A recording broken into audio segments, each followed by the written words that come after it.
No. That's the answer I gave when I was asked about the package of bills regarding gun ownership. Some of the changes that the General Assembly wants to make on behalf of the governor. No, I'm not in favor of it, and here's why.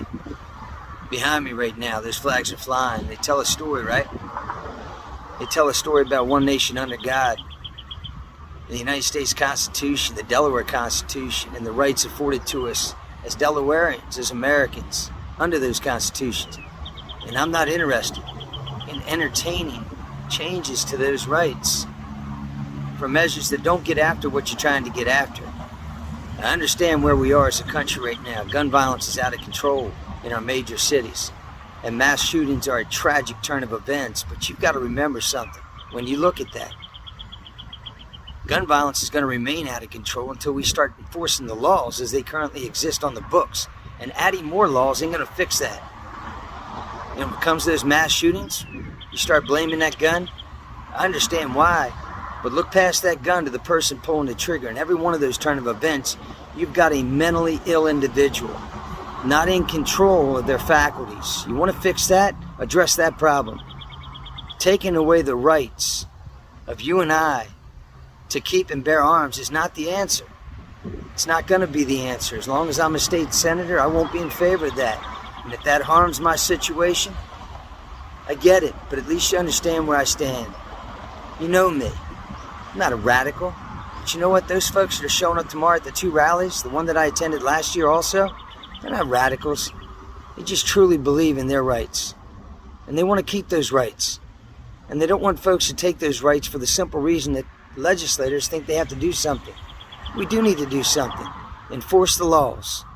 Deal with mental illness. Now switch locations to maybe change the direction and keep some of you folks interested in the conversation. Number 1, that school district behind me, that school behind me, all 4 of my kids attended. I had 2 still in school. In fact, I taught for 30 years. So I get it. I understand the changes. And we've made some significant improvements.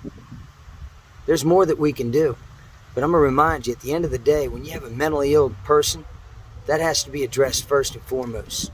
And I can assure you, the police officers, the men and women, they want help. They want support.